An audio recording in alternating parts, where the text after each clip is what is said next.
Aujourd'hui, je vais vous expliquer un film érotique et mystérieux intitulé Eyes Wide Shut. Spoilers à venir. Soyez attentifs et faites attention.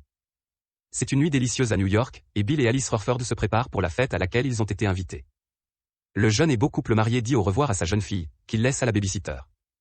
Les Relford arrivent à la prestigieuse soirée, où ils sont accueillis par l'hôte, Victor, et sa femme, Ilona. Plus tard, les hommes et les femmes investissent la piste de danse, se déhanchant au rythme de la musique. Parmi eux, Bill, qui porte un smoking impeccable, et sa charmante épouse Alice, qui porte une robe noire élégante. Pendant la danse, Bill raconte à Alice que le pianiste du groupe est un de ses anciens camarades de classe qui a abandonné ses études de médecine. À ce moment-là, le groupe fait une pause de quelques minutes, et Alice part pour aller aux toilettes. Elle et Bill conviennent de se retrouver au bar. Pendant ce temps, Bill s'approche et parle à son vieil ami, le pianiste Nick. Ce dernier lui annonce qu'il a un concert au Sonate Café et invite Bill à l'y retrouver bientôt. Comme il l'avait convenu, Alice attend son mari au bar. Elle boit une gorgée de son champagne, puis pose le verre. Soudain, un homme distingué aux cheveux grisonnants prend la coupe de champagne. Elle fait remarquer que c'est la sienne, et l'homme répond en buvant dans le verre. Il se présente alors comme Sandor Zavos. Sandor est immédiatement captivé par Alice et tente de flirter avec elle. Elle lui dit qu'elle est mariée, mais elle le fait d'une manière très provocante. Sandor insiste pour qu'ils dansent tous les deux, et Alice accepte. À partir de là, elle ne cesse de flirter avec Sandor pendant toute la durée de la danse. Finalement, Alice et Sandor aperçoivent Bill de loin alors qu'il parle avec deux jeunes femmes. En voyant cela, Alice devient encore plus amoureuse de Sandor, par dépit. Simultanément, Bill devient de plus en plus coquet avec les belles dames.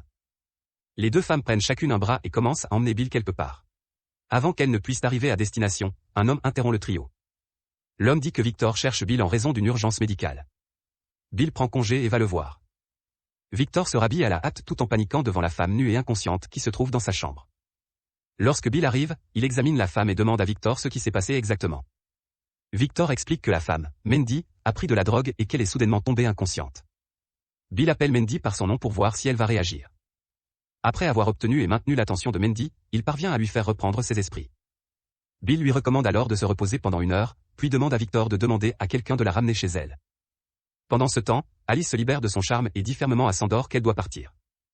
Plus tard dans la nuit, les Relford rentrent chez eux. Ils se tiennent tous les deux nus devant le miroir, laissant leur beau corps nu. Sur ce, ils s'embrassent passionnément sans savoir à quel point chacun d'eux a été proche de l'infidélité ce soir-là. Le jour suivant n'apporte aucune excitation aux Hartford. Bill travaille à l'hôpital, examinant un patient après l'autre. Quant à Alice, elle et sa fille Elena restent à la maison, emballant leurs cadeaux de Noël.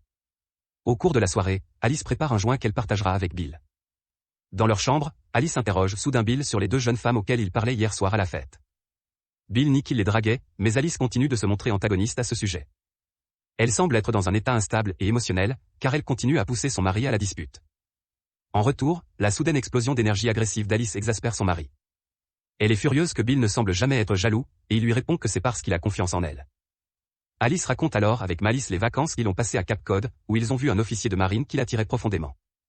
Alice raconte à Bill qu'elle a été immensément excitée par cet inconnu pendant tout le temps où elle était avec Bill et leur fille.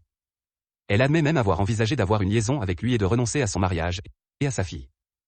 Bill reste muet d'horreur et d'incrédulité devant les paroles de sa femme. Soudain, pendant l'accalmie intense qui s'installe, un appel téléphonique arrive pour Bill. Son patient, Looney Sonson, vient de mourir, et il dit à Alice qu'il pense qu'il doit y aller et montrer son visage. Sur ce, Bill quitte Alice au milieu de leur dispute chargée d'émotions. Bill prend un taxi pour se rendre à l'appartement, et pendant tout le trajet, il ne peut se défaire de l'image très dérangeante de sa femme et d'un officier de marine quelconque faisant l'amour. Lorsque Bill arrive à l'appartement, il est accueilli par Marion, la fille de Lou, très désemparée.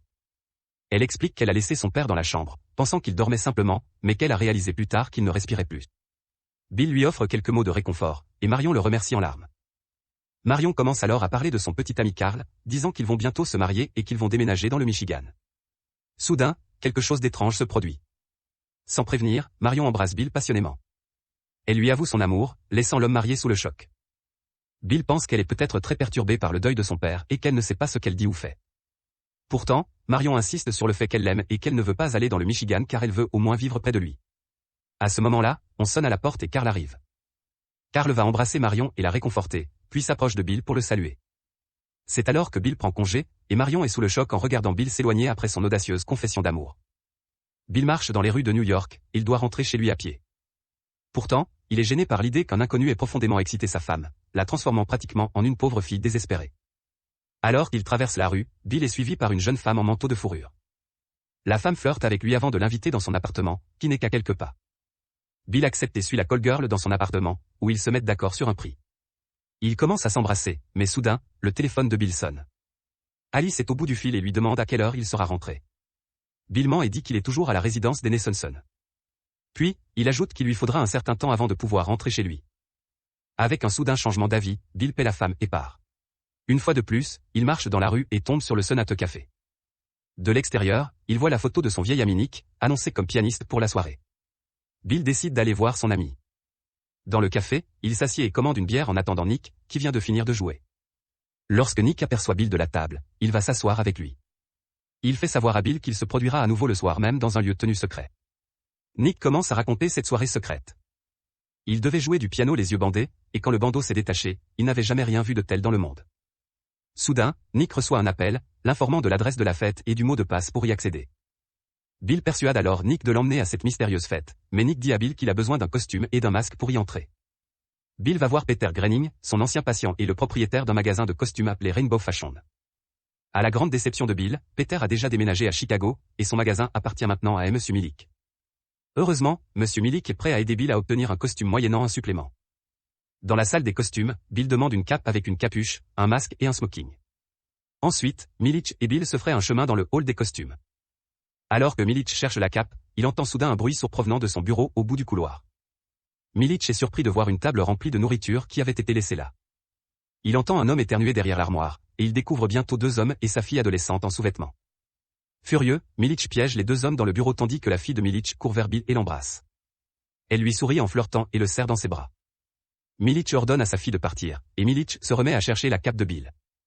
Dans le taxi qui l'emmène à la fête, les pensées de Bill concernant sa femme et l'officier de marine deviennent plus sombres et plus dépravées. Le taxi s'arrête pour révéler un grand portail peint en bleu avec deux hommes qui le gardent.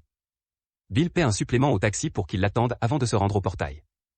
Là, il parle avec les deux hommes, puis donne le mot de passe, Fidelio, qui signifie fidélité. Ils le conduisent ensuite à un grand manoir.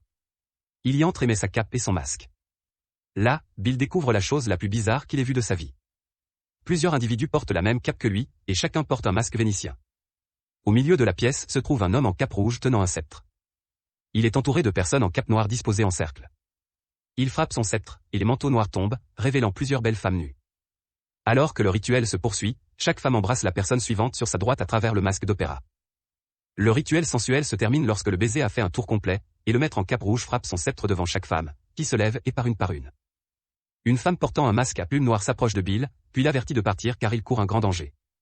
Confus, Bill demande à la femme de montrer qui elle est, mais elle refuse de répondre. Ils sont séparés lorsqu'un homme portant un masque de prêtre s'approche de la femme et l'emmène avec lui.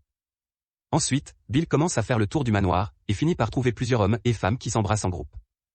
Bill est abasourdi lorsqu'il découvre ce qui semble être un club charnel exclusif pour l'élite.